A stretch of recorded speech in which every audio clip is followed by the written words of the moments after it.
말세속편 91부. 앞으로 22일 후. 빛. 겨울이 지나고.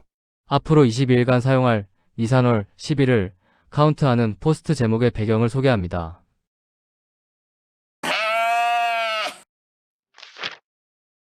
지금 벌어지고 있는 중동의 전쟁과 3월 3일 불임절에 블러드문과 양들이 집으로 입성하는 이산월 11을 형상화한 것입니다. 첫째 달 열흘.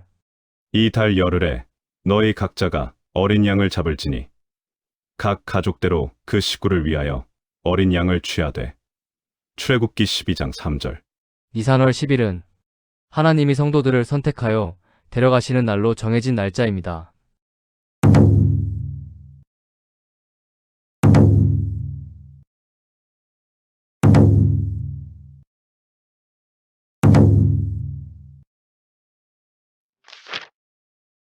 드디어 그저께 밤에 육각도형의 마지막 블러드문이 지나갔습니다.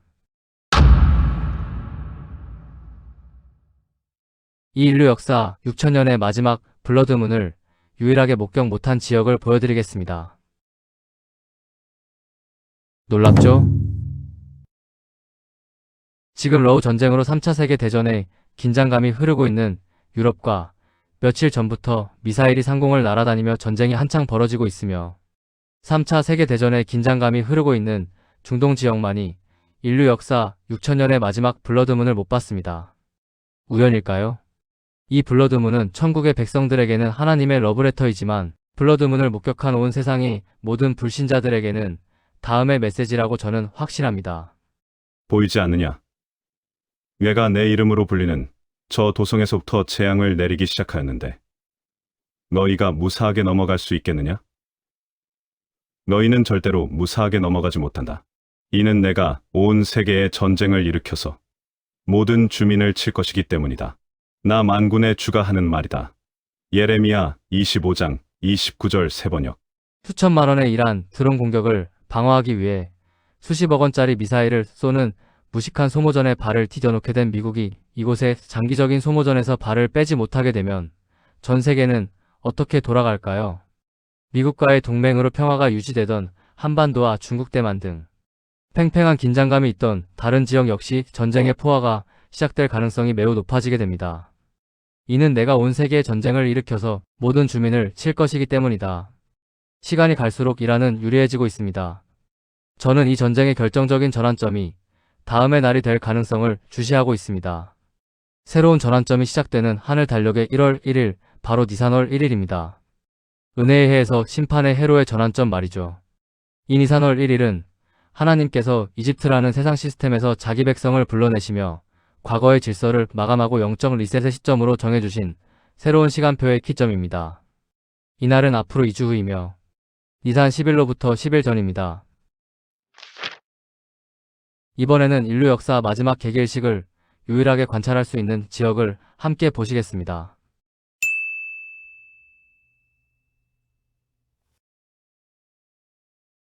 우연일까요? 인류 역사 6000년의 마지막 개기일식이 저 지역만을 지나가는 이유는 다른 지역은 6번째 봉인의 마지막에 모두 멸망하여 이 개기일식을 지켜보며 경고를 받을 사람이 존재하지 않기 때문입니다. 오직 저 지역의 사람들만 이 지역에 7대접 재앙이 시작된다는 저 하늘의 메시지를 목격할 것입니다. 7대접 재앙의 시작을 알리는 이 8월 2일의 마지막 개기일식을 성경은 다음과 같이 묘사했습니다. 또 하늘에 크고 이상한 다른 이적을 보매 7 천사가 7 재앙을 가졌으니 곧 마지막 재앙이라. 하나님의 진노가 이것으로 마치리로다. 계시록 15장 1절. 위와 같이 이 개기일식과 함께 첫 번째 대접 재앙을 풀어놓기 시작한 7대접 재앙은 왕이 재림하는 나팔절에 정확히 7번째 대접을 풀어놓습니다. 개기일식과 블러드문을 도구로 그려진 육각도형의 끝은 바로 달력 속의 마지막 초막절에 끝납니다. 육각도형의 전할이 7년 환란의 마감일이자 천년왕국의 시작일입니다. 이렇게 한치의 틀림이 없이 정밀하게 조정이 되어 있는 설계도를 보고도 우연이라고 말하는 사람이 있다면 그것은 그 사람이 거짓말을 하는 것이거나 지능의 문제인 것입니다. 육각도형은 하나님께서 그리신 7년 환란 심판 설계도가 맞습니다. 인류 역사 6000년의 끝을 1년 7개월 남겨놓은 지금 하나님의 심판 설계도는 분명하게 말해주고 있습니다. 6천년 전 아버지께서 세우신 철저한 설계도대로 인류 역사의 마무리가 진행되고 있다고 말이죠. 지금 온 세상의 사람들은 앞일이 어떻게 될지를 몰라 공포에 질려 있지만 우리들의 영혼은 기쁨의 기대로 가득 차오르고 있습니다. 이것은 당연합니다.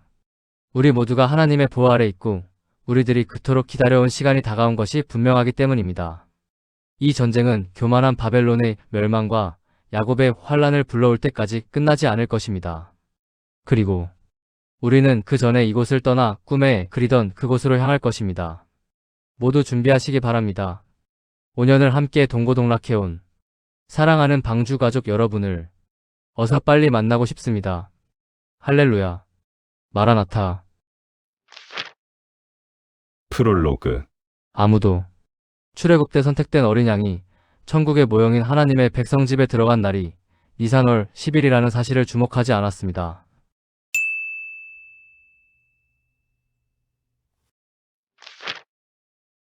아무도 여호수아가 선택된 이스라엘 백성을 데리고 천국의 모형인 가나안 땅에 들어간 날이 니산월 10일이라는 사실을 주목하지 않았습니다.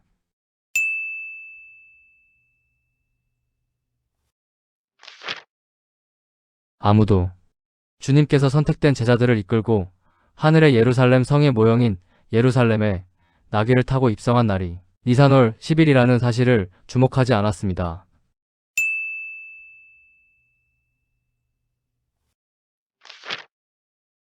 아무도 선택된 제사장이자 선지자인 에스겔이 예언자의 모든 사역을 마무리하고 하늘의 예루살렘 성의 모형인 세성전에 입성한 날이 니산월 10일이라는 사실을 주목하지 않았습니다. 여러분, 사실은요, 성경을 연구하는 이들이 주목하지 않은 것이 아니라 주목하지 못한 것입니다. 그 이유는 그날과 그때는 아무도 몰라야 하기 때문입니다. 그날과 그때는 아무도 모르나니 하늘의 천사들도 아들도 모르고 오직 아버지만 아시느니라. 마태복음 24장 36절. 하지만 성경은 분명히 말하고 있습니다. 때가 되면 그날과 그때를 알게 될 선지자들이 반드시 등장하게 될 것이라고 말이죠.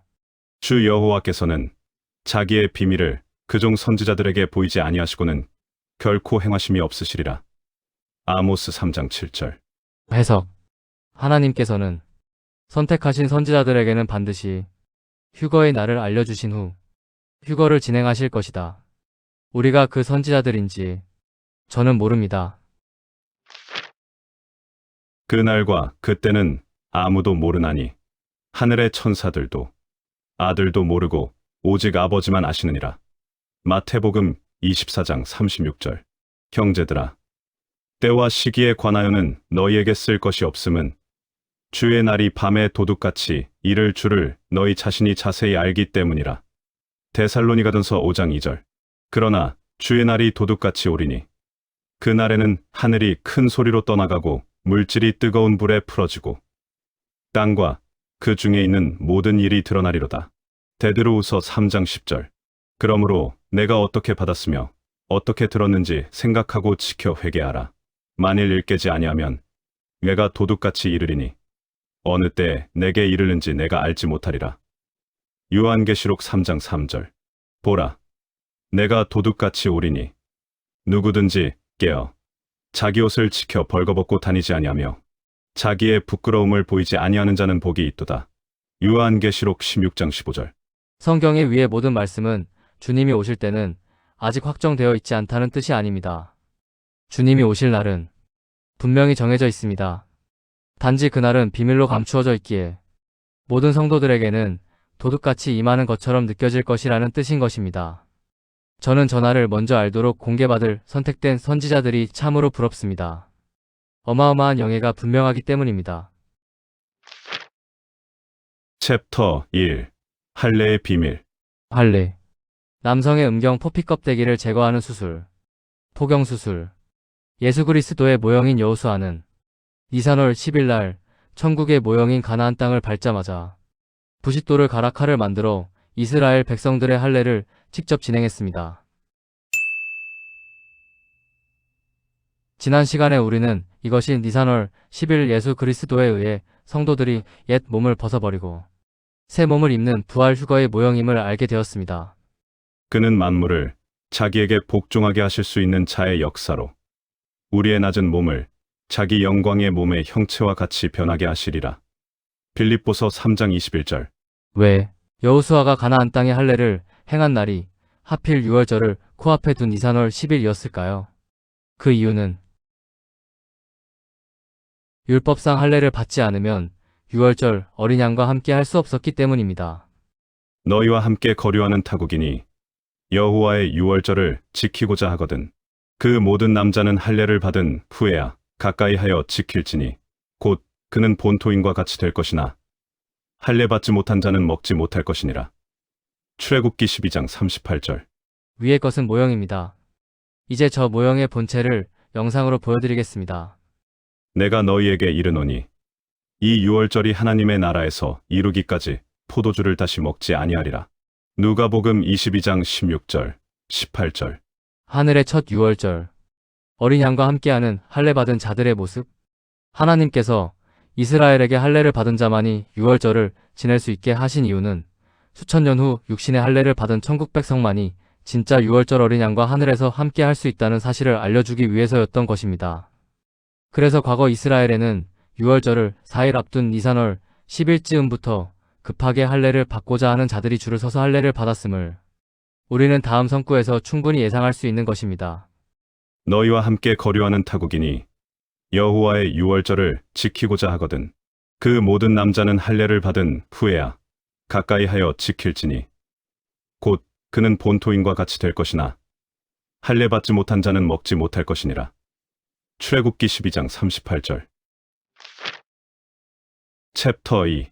돈으로 산 자들의 비밀. 이제 다음 성구에 주목해 보세요. 하나님께서 아브라함과 영원한 언약을 맺는 장면입니다. 너희 집에서 난 자든지 너희 돈으로 산 자든지 할례를 받아야 하리니 이에 내 언약이 너희 살에 있어 영원한 언약이 되려니와 할례를 받지 아니한 남자 곧 그 포피를 베지 아니한 자는 백성 중에서 끊어지리니 그가 내 언약을 배반하였음이니라. 창세기 17장 13에서 14절. 할례는 하나님께서 아브라함과 하신 영원한 언약의 증표입니다. 과연 하나님께서는 할례를 통해서 아브라함에게 무엇을 언약하신 것일까요? 내가 너로 심히 번성하게 하리니 내가 내게서 민족들이 나게 하며 왕들이 내게로부터 나오리라. 내가 내 언약을 나와 너 및 내 대대 후손 사이에 세워서 영원한 언약을 삼고 너와 내 후손의 하나님이 되리라. 창세기 17장 6에서 7절. 언약 요약. 할례를 받은 너의 자손들만이 내 백성이 될 것이다. 진짜 뜻 해석. 할례를 받은 자들이 천국의 내 백성이 될 것이다. 놀랍죠? 약 4,000년 전 하나님께서 아브라함과 하신 할례의 언약은 믿음으로 아브라함의 자손이 된 자들이 천국 백성이 될 거라는 사실의 언약이었던 것입니다. 아브라함의 자손들이 누구입니까? 천국의 할례를 받아 하나님의 백성들이 되는 아브라함의 자손들을 소개합니다. 그런즉 믿음으로 말미암은 자들은 아브라함의 자손인 줄 알지어다. 갈라디아서 3장 7절. 너희가 그리스도의 것이면 곧 아브라함의 자손이요 약속대로 유업을 이을 자니라. 갈라디아서 3장 29절. 맞지요? 아브라함과 맺으신 창세기의 언약은 이 땅을 두고 하신 약속이 아니었던 것입니다. 하나님께서 할례를 통해서 아브라함과 맺으신 영원한 언약은 바로 천국의 할례를 통해서 탄생할 천국의 백성인 당신을 지목하신 것이란 소리입니다. 분명합니다. 하나님께서 명하신 음경의 껍데기를 벗어 던져버리는 할례는 천국 백성들의 옛몸이 새 몸을 입는 부활 휴거의 모형입니다. 할례는 오로지 그 뜻을 알리기 위한 목적의 명령이었던 것입니다. 집중 부탁드립니다. 다시 성구에 주목해 보세요. 너희 집에서 난 자든지 너희 돈으로 산 자든지 할례를 받아야 하리니 이에 내 언약이 너희 살에 있어 영원한 언약이 되려니와 할례를 받지 아니한 남자 곧 그 포피를 베지 아니한 자는 백성 중에서 끊어지리니 그가 내 언약을 배반하였음이니라. 창세기 17장 13에서 14절. 너희 집에서 난 자. 이 자의 정체는 아브라함의 자손, 즉 믿음으로 구원받은 천국 백성입니다. 그렇다면 집에서 난 자와 함께 할례를 받게 되는 다음 사람의 정체는 무엇일까요? 너희 돈으로 산 자. 위의 사람은 믿음으로 구원받은 아브라함의 자손이 아닌 돈으로 사서 데려온 이방인들입니다. 눈치채신 분? 너희 돈으로 산 자든지 할례를 받아야 하리니 너희 돈으로 산 자의 정체는 당신이 돈 주고 사와서 니산월 10일에 강제로 할례 받는 운명이 된 불신자들입니다. 너희 집에서 난 자든지 너희 돈으로 산 자든지 할례를 받아야 하리니 이에 내 언약이 너희 살에 있어 영원한 언약이 되리라. 아브라함의 자손들이 돈을 주고 불신자들을 사오는 장면을 인류 역사 최초로 공개합니다.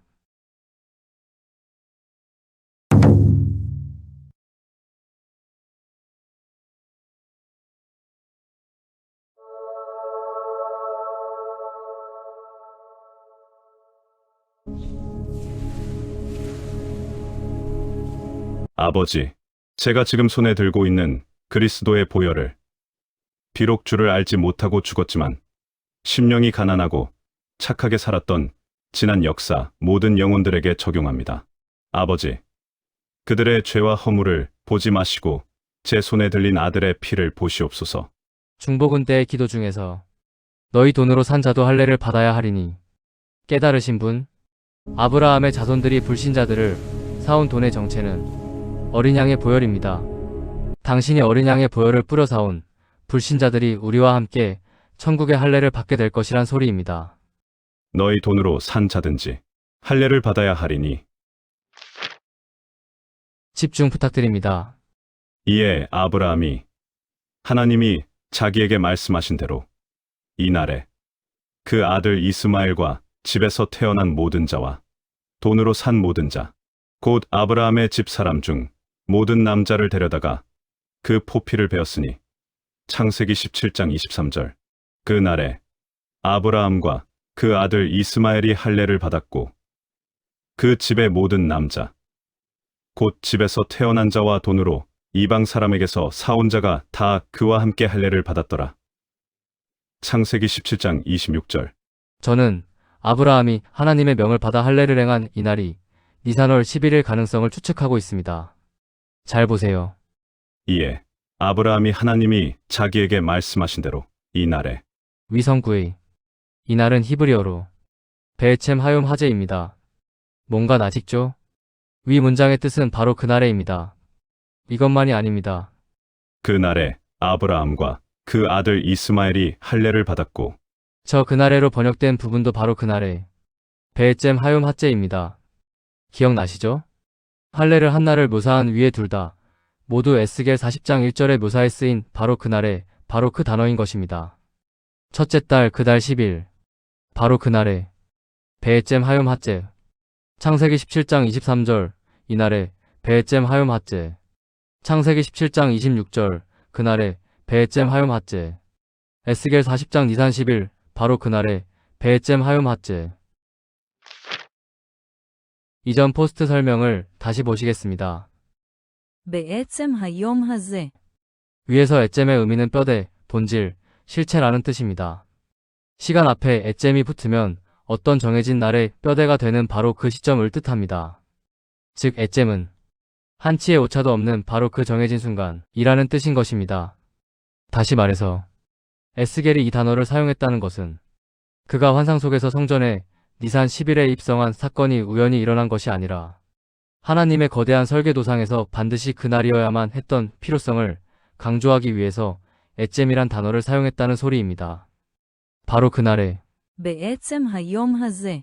에스겔은 바로 그날에라는 말을 사용함으로써 니산월 10일이 그냥 날이 아닌 하나님께서 어떤 목적에 의해서 지정하신 날이라는 의미를 깊이 새겨놓은 것입니다. 창세기 17장에 니산월 10일이라는 말은 없습니다. 당연하죠. 이때는 하나님의 달력을 주시기 전이었기 때문입니다. 하지만 사용된 단어 자체와 모든 것을 모형과 본체의 철저한 계획 속에 나열해 놓으신 질서의 하나님 아버지의 성격으로 볼 때 저는 그날이 니산월 10일이라고 확신하는 것입니다. 다음은 할례한 날 이후에 이어지는 사건을 묘사한 18장입니다. 여호와께서 마므레의 상수리 나무들이 있는 곳에서 아브라함에게 나타나시니라.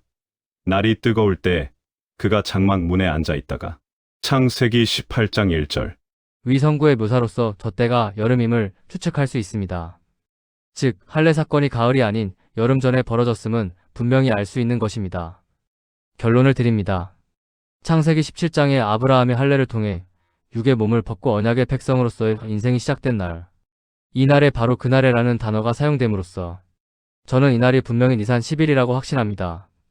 똑같은 바로 그날에가 사용된 다른 성구를 보시겠습니다. 곧 그날에 노아와 그의 아들 셈, 함, 야벳과 노아의 아내와 세 며느리가 다 방주로 들어갔고 창세기 7장 13절. 맞지요? 하나님께서 태초부터 계획하신 바로 그 시간을 의미하는 바로 그날에라는 문장은 항상 육신이 이동한 구원과 연관이 되어 있습니다. 저는 노아와 그 가족들이 구원의 방주로 입성한 전날 역시 니산 10일이 아닐까라고 추측합니다. 달력의 표기가 다소 다른 홍수전의 시기였기에 당시 기록된 달력의 달은 한 달 차이가 나지만 홍수가 시작된 17일로부터 7일 전 방주로 들어간 날을 계산하면 정확히 10일이 되기에 충분히 가능성 있는 추리죠. 1. 너와 내 온 집은 방주로 들어가라. 2. 지금부터 7일이면 내가 40주야를 땅에 비를 내려. 3. 7일 후에 홍수가 땅에 덮이니. 4. 노아가 600세 되던 해 둘째 달 곧 그 달 열일의 날이라. 그날에 큰 기품의 샘들이 터지며 하늘의 창문들이 열려 40주야를 비가 땅에 쏟아졌더라. 달력의 한 달 차이가 홍수로 세상의 환경이 바뀐 이후 시대에 수정된 달력 수치라면 가능한데 이것은 맞는지 틀리는지 천국 가서 확인해 봅시다요. 챕터 3. 겨울이 지나고. 6월절 어린 양이 하나님 백성의 집에 들어간 니산월 10일은 겨울이 지나고 꽃이 피며 새가 노래하는 봄이었습니다. 이집트를 탈출한 이스라엘 백성이 여호수아와 함께 천국의 모형인 가나안 땅에 입성한 니산월 10일도 겨울이 지나고 꽃이 피며 새가 노래하는 봄이었습니다. 제자들이 예수 그리스도와 함께 새 예루살렘 성의 모형인 예루살렘에 입성한 니산월 10일도 겨울이 지나고 꽃이 피며 새가 노래하는 봄이었습니다. 선지자 에스겔이 새 예루살렘 성의 모형인 새 성전에 입성한 니산월 10일도 겨울이 지나고 꽃이 피며 새가 노래하는 봄이었습니다. 겨울이 지나고 꽃이 피며 새가 노래하는 봄. 눈치채셨지요? 이 묘사는 니산월 10일의 묘사입니다. 겨울도 지나고 비도 그쳤고 지면에는 꽃이 피고 새가 노래할 때가 이르렀는데 뒤둘기의 소리가 우리 땅에 들리는구나. 무화과나무에는 푸른 열매가 익었고 포도나무는 꽃을 피워 향기를 토하는구나. 나의 사랑, 나의 어여쁜 자야 일어나서 함께 가자.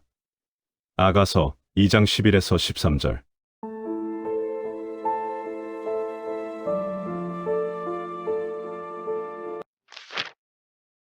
아무 일이 없을 경우를 미리 사과드립니다. 저는 수천 년의 비밀을 손에 쥔 채로 제가 해야 할 일을 어쩔 수 없이 하고 있을 뿐이니 용서 부탁드립니다.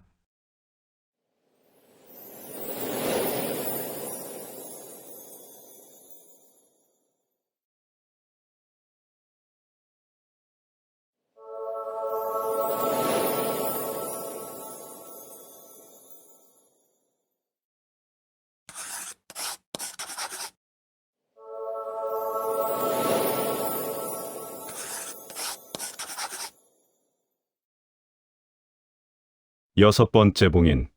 여호와의 크고 두려운 날이 이르기 전에 해가 어두워지고 달이 핏빛같이 변하려니와 누구든지 여호와의 이름을 부르는 자는 구원을 얻으리니 남은 자 중에 나 여호와의 부름을 받을 자가 있을 것임이니라. 일곱 번째 봉인. 여호와의 크고 두려운 날 마지막 1년.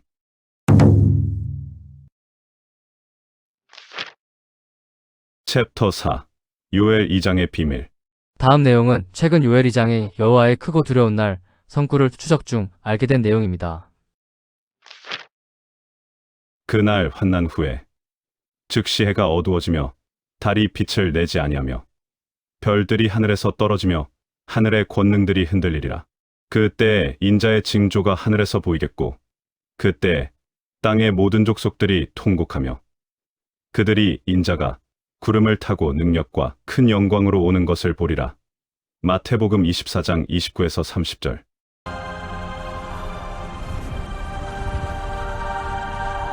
볼지어다.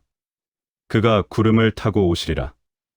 각 사람의 눈이 그를 보겠고 그를 찌른 자들도 볼 것이요. 땅에 있는 모든 족속이 그로 말미암아 애곡하리니 그러하리라. 아멘. 요한계시록 1장 7절. 전에 포스트에서 저는 위에 두 성구가 7년 환란의 장면이 아닌 천년 왕국 끝에 곡과 마곡 전쟁 후에 벌어지는 팩보자 심판의 장면이라는 사실을 성경을 들고 논증해 드렸습니다. 오늘은 요엘서 2장에 대하여 그동안 우리가 잘못 알고 있었던 사실을 보여드리겠습니다. 조금 놀라실 것입니다. 그 후에 내가 내 영을 만민에게 부어 주리니 너희 자녀들이 장래 일을 말할 것이며 너희 늙은이는 꿈을 꾸며 너희 젊은이는 이상을 볼 것이며 그때에 내가 또 내 영을 남종과 여종에게 부어줄 것이며 내가 이적을 하늘과 땅에 베풀리니 곧 피와 불과 연기 기둥이라. 요엘서 2장 28에서 30절. 위의 성구는 모두가 7년 환란 때 벌어지는 사건이라고 굳게 믿고 있던 성구입니다. 거의 전 세계 99% 이상의 성도들이 그렇게 믿고 있습니다. 얼마 전까지 저도 의심 없이 그렇게 믿어왔습니다. 최근 요엘서 2장을 다루다가 우연히 알게 된 뜻밖의 사실을 말씀드리겠습니다. 여러분, 놀랍게도 이 성구 속의 사람들은 아직 나타나지 않았습니다. 그 후에 내가 내 영을 만민에게 부어 주리니 너희 자녀들이 장래 일을 말할 것이며 너희 늙은이는 꿈을 꾸며 너희 젊은이는 이상을 볼 것이며 그때에 내가 또 내 영을 남종과 여종에게 부어줄 것이며 내가 이적을 하늘과 땅에 베풀리니 곧 피와 불과 연기 기둥이라. 요엘서 2장 28에서 30절. 위 사건이 언제 벌어지는 사건인지는 위 성구의 그 후회가 지목하는 사건을 확인하면 알 수 있습니다. 그 후회가 지목한 사건 이스라엘의 회복. 내가 이스라엘 가운데에 있어 너희 하나님 여호와가 되고 다른 이가 없는 줄을 너희가 알 것이라. 내 백성이 영원히 수치를 당하지 아니하리로다. 그 후에 내가 내 영을 만민에게 부어 주리니. 요엘 2장 27에서 28절. 깨달으신 분? 하나님의 종들이 하나님의 메시지를 들고 등장할 것이라는 요엘 2장이 지목한 시기는 이스라엘이 메시아를 자신의 왕으로 맞아들이면서 바로 시작되는 천년 왕국입니다. 그 후에 즉 이스라엘이 메시아를 받아들인 이후에 이하 천년 왕국의 내용. 내가 내 영을 만민에게 부어 주리니 너희 자녀들이 장래 일을 말할 것이며 너희 늙은이는 꿈을 꾸며 너희 젊은이는 이상을 볼 것이며 그때에 내가 또 내 영을 남종과 여종에게 부어줄 것이며 내가 이적을 하늘과 땅에 베풀리니 곧 피와 불과 연기 기둥이라. 요엘서 2장 28에서 30절. 이 천년 왕국의 예언자들은 보내심을 받았다는 분명한 증거를 들고 나타날 것이 위성구에 분명히 기록되어 있습니다. 이들의 예언이 진짜 하나님의 메시지라는 사실을 증거할 그들과 함께 나타나는 증거는 바로 피와 불과 연기 기둥입니다. 그때에 내가 또 내 영을 남종과 여종에게 부어줄 것이며 내가 이적을 하늘과 땅에 베풀리니 곧 피와 불과 연기 기둥이라. 요엘서 2장 30절. 항상 말씀드렸지요. 하나님께서 말씀하시는 인류 역사의 끝은 6천년의 끝인 왕의 재림 때가 아니라 7천년의 끝인 백보자 심판까지라고 말이죠. 위 성구가 여호와의 크고 두려운 날이 이르기 전에라는 성구와 붙어있기 때문에 모두가 이것을 7년 환란의 예언으로 착각한 것입니다. 혹시나 제가 억지 해석을 했다고 하실 분들이 있으실까봐 말씀드립니다. 오늘 요엘 2장 28절 그 후의 전후 내용을 잘 비교하시며 꼭 묵상해 보시기 바랍니다. 분명히 7년 환란이 아닌 백성들이 하나님께서 이루신 큰일로 인해 기뻐하며 즐거워하는 시기가 시작할 때 이스라엘이 회복하여 모든 복이 풍성하며 백성들이 영원히 수치를 당하지 않는 시기가 시작할 때 그 후에 만민들 사이에서 예언자들이 나타납니다. 요엘서 2장 1에서 20절. 천년 왕국의 도래전 전 세계에 진행되는 대재앙과 야곱의 환란. 여섯 번째 봉인과 일곱 번째 봉인 황충재앙과 이역마 병대 재앙으로 추측됨. 25절 참조. 요엘서 2장 21에서 27절. 하나님의 은혜로 회복되는 제사장 나라 이스라엘의 태평성대. 천년왕국. 요엘서 2장 28에서 30절. 그 후에 천년왕국 때에 등장하는 대언자들의 사건. 하나님의 뜻을 직접 수신하여 온 세상에 선포하는 백성들. 요엘서 2장 31에서 32절. 앞서 묘사한 태평성대가 오기 전에 벌어지는 필연적 사건. 1에서 20절까지 다루었던 환란기 절정의 내용이 다시 이어지며 강조됨. 금한일식과 블러드문 이후 휴거가 벌어지는 6번째 봉인과 여호와의 크고 두려운 날인 7번째 봉인. 요엘 2장 사건의 순서를 이해하기 쉽게 그림으로 보여드리겠습니다. 1. 금한일식이 오고 2. 블러드문 후에 3. 첫 휴거가 오고 4. 남은 자의 휴거가 온 후 5. 여호와의 크고 두려운 날이 오고 그 마지막에 왕의 재림과 이스라엘의 회개가 있은 그 후, 즉 이스라엘의 회복 후에 그 후에 내가 내 영을 만민에게 부어 주리니 너희 자녀들이 장래 일을 말할 것이며 너희 늙은이는 꿈을 꾸며 너희 젊은이는 이상을 볼 것이며 그때에 내가 또 내 영을 남종과 여종에게 부어줄 것이며 내가 이적을 하늘과 땅에 베풀리니 곧 피와 불과 연기 기둥이라. 요엘서 2장 28에서 30절. 제가 억지 해석을 한다고 생각하지 마시고 오늘 반드시 직접 읽어보시며 확인해 보시기 바랍니다. 우리가 얼마나 주먹구구식의 앞뒤 없는 해석을 믿어왔는지 깨닫게 되실 것입니다. 제가 위의 내용을 다룬 이유는 지금 온 세상에 존재하는 하나님의 메시지라는 제목으로 직통계시를 받았다며 선포 중인 사람들 때문입니다. 이분들에 대한 저의 견해는 모두가 잘 아실 것입니다. 저는 이 사람들이 하나님과 아무런 관련 없는 다른 영의 조종을 받는 사람들이라고 항상 말씀드려왔습니다. 하나님이 보내셨다는 아무런 증거도 없이 입만 놀리고 있는데도 이들의 말에 귀를 기울이며 믿고 있는 성도들이 너무나 걱정돼서입니다. 저는 그들의 선포 내용을 어쩌다 접하게 되면 영혼 가득히 밀려오는 어두운 영의 느낌에 소름이 돋으며 제 영이 영향을 받아 어두워지는 것을 항상 느낍니다. 도저히 계속 듣기 힘들 정도로 말이죠. 행위구원에 속고 있는 거듭난 적 없는 종교인들의 귀에는 거룩하고 거룩한 말씀으로 들릴지 몰라도 제 귀에는 하나님의 사랑의 본성이 아닌 다른 영의 어두운 본성만이 들려올 뿐입니다. 진짜 하나님의 메시지는 언제나 감사와 찬양과 기쁨이 흘러나오게 만듭니다. 두려움이나 어두움은 절대로 생기지 않는 것입니다. 나를 영원히 안전히 보호하시고 사랑하시는 분의 러브레터를 듣는데 두려움이 생길 이유가 없는 것이죠. 제가 다루는 복음을 읽을 때마다 여러분이 느끼는 감정을 기억해 보시면 싶습니다.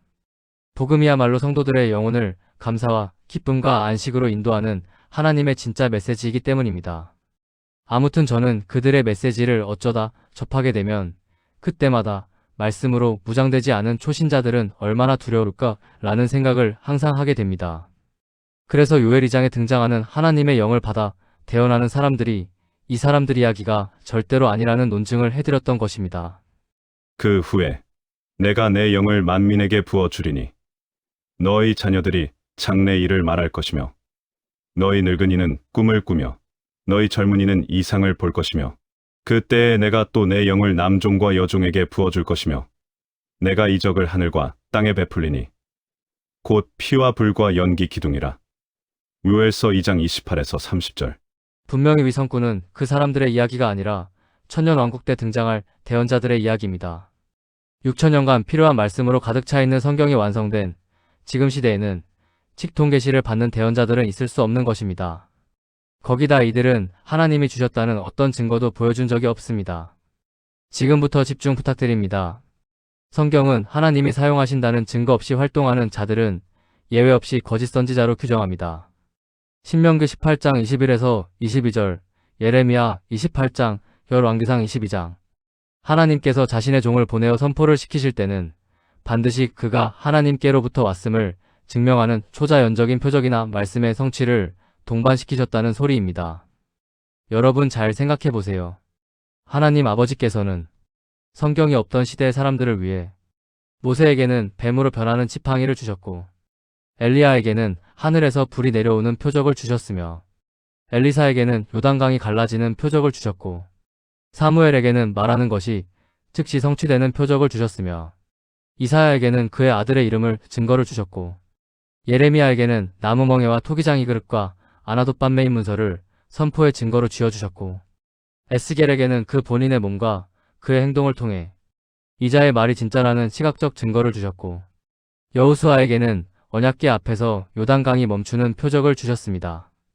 주님과 그분의 제자들을 기억해 보세요. 이적의 증거 없이 하나님의 말씀을 선포한 자가 있었나요? 더더구나 지금은 하나님의 말씀이 완성되어 우리의 손에 들려 있습니다. 진짜 하나님의 메시지인 성경이 완성된 이후부터는 하나님의 메시지를 별도로 보내실 아무런 이유가 없는 것입니다. 집중 부탁드립니다. 완성된 성경이 있기에 하나님의 메시지가 별도로 필요 없다면 요엘 선지자는 왜 완성된 성경이 있는 천년 왕국 때에 대하여 성경이 형성되던 시대인 구약의 대언자들을 연상케 하는 대언자들의 등장을 예언했을까요? 깨달으신 분? 천년 왕국 때 2000년 전에 사라졌던 대언자들이 다시 등장하는 이유는 천년 왕국 때 벌어지는 사건들이 채워져 추가되는 11권의 성경 때문일 가능성이 높은 것입니다. 천년 왕국 때 완성되는 총 77권의 성경, 7대접재앙 직전 사도 요한에게 내려진 부활 후 천년 왕국의 성경을 추가해야 하는 사명에 대한 예언. 나는 그 천사의 손에서 그 작은 두루마리를 받아서 삼켰습니다. 그것이 내 입에는 꿀같이 달았으나 먹고 나니 뱃속은 쓰라렸습니다. 그때 너는 여러 백성과 민족과 언어와 왕들에 관해서 다시 예언을 하여야 한다 하는 음성이 내게 들려왔습니다. 계시록 10장 10에서 11절 새번역. 개역 개정의 번역은 왕들에 관해서라는 부분이 임금에게로 되어 있지만 원어 성경 및 다른 대부분의 성경이 관해서로 번역되어 있습니다. 공동 번역, 왕들에 관해서. 새 번역, 왕들에 관해서. 공동 번역, 왕들에 대하여. 헬라 원문, 왕들에 대하여. NASB, 왕들에 관해서. NIV, 왕들에 대하여. 이것이 성경의 연구에 3가지 이상의 성경을 참고해야 하는 이유입니다. 다시 말씀드립니다. 천년 왕국이 도래하기 전까지는 우리들의 손에 지난 역사 6000년을 마무리할 모든 내용이 완벽하게 완성된 성경이 있기 때문에 하나님의 메시지가 대언자를 통해 별도로 내려올 아무런 이유가 없습니다. 이 챕터에 많은 내용을 썼다가 삭제했습니다. 마무리를 해나가는 상황에서 굳이 흥분할 필요가 없다는 생각 때문입니다. 휴거 이후에 남겨진 모두가 깨닫게 될 것입니다. 얼마나 많은 거듭난 적 없는 거짓 선지자들이 성경을 논하며 새빨간 거짓말로 판을 치고 있었는지 말이죠.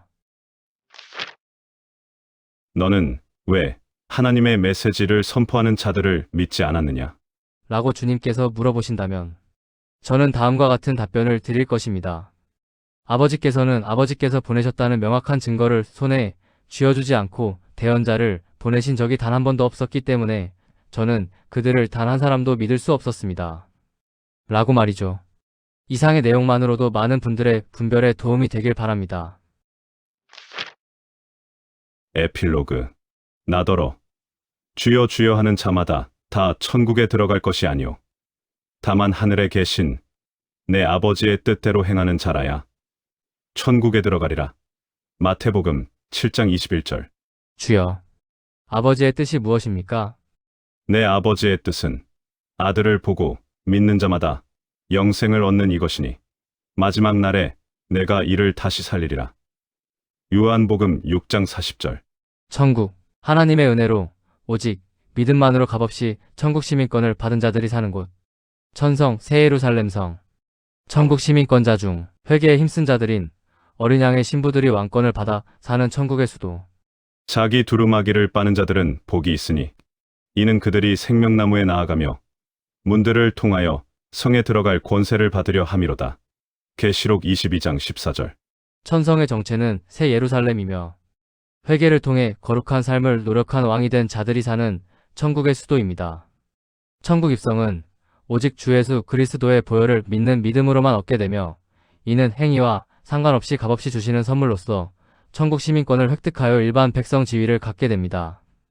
반면에 천성 입성은 자기 두루마기를 빠는 행위로 얻게 되며 거룩한 삶을 살며 회개하는 자에게 주어지는 상급으로 천국 왕권을 획득하여 왕과 제사장의 지위를 가지게 됩니다. 선행을 하고 죄를 이기는 것만이 거룩한 삶이 아닙니다. 진짜 거룩한 삶의 정체는 값없는 구원을 감사와 순종으로 값없이 받은 하나님의 자녀가 된 후 착한 자녀로서 하나님 아버지를 기쁘게 해드리려고 죄를 이기려 노력하다가 죄를 짓더라도 회개를 하며 고쳐나가려 노력하는 삶, 그 자체가 진짜 거룩한 삶인 것입니다. 회개에 힘쓰는 이것이 일곱 교회에게 명령하신 이기는 자의 정체입니다. 이기는 자는 죄를 이기는 자가 아니라 죄에 지더라도 회개에 힘쓰는 자인 것입니다. 모두가 그동안 잘못된 가르침에 속고 있었다는 소리입니다. 자기 두루마기를 빠는 자들은 복이 있으니 이는 그들이 생명나무에 나아가며 문들을 통하여 성에 들어갈 권세를 받으려 함이로다. 계시록 22장 14절. 현대판 바리새인들이 가리고 있던 하나님 사랑의 진짜 크기를 보여드리며 오늘 글을 마치겠습니다. 나는 너를 이렇게까지 사랑한단다. 화 있을 진저 외식하는 서기관들과 바리새인들이여, 너희는 천국 문을 사람들 앞에서 닫고 너희도 들어가지 않고 들어가려 하는 자도 들어가지 못하게 하는도다. 마태복음 23장 13절. 화 있을 진저 너희 율법교사여, 너희가 지식의 열쇠를 가져가서 너희도 들어가지 않고 또 들어가고자 하는 자도 막았느니라. 누가복음 11장 52절. 여러분, 모두가 구원받기를 원하시어 하나님께서 베푸신 구원은 세상에서 가장 받기 쉬운 것입니다.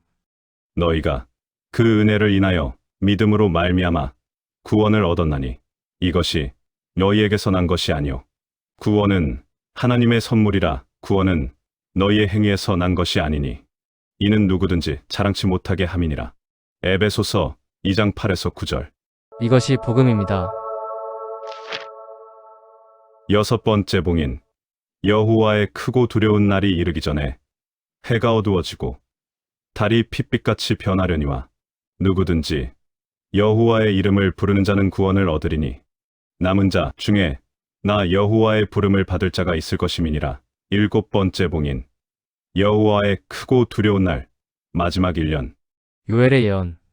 여호와의 크고 두려운 날이 이르기 전에 해가 어두워지고 요엘의 그만의 시기 벌어진 지 16일이 지났습니다. 달이 핏빛같이 변하려니와 요엘의 블러드문이 벌어진 지 2일 지났습니다. 첫째 달 10일에 백성이 요단에서 올라와 여리고 동쪽 경계 길갈에 진침해. 여호수아 4장 19절. 니산월 10일.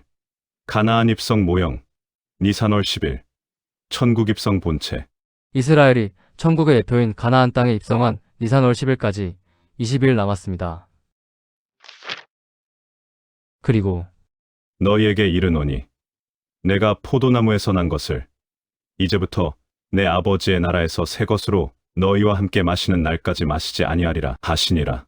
마태복음 26장 29절. 내가 너희에게 이르노니 이 유월절이 하나님의 나라에서 이루기까지 포도주를 다시 먹지 아니하리라. 누가복음 22장 16절, 18절.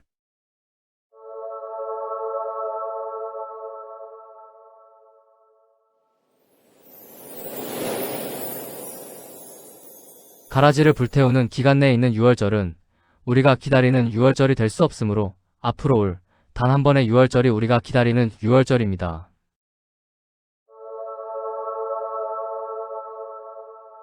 주님께서 2000년 만에 포도주를 함께 마시실 은혜시대 마지막 유월절까지 앞으로 27일 남았습니다.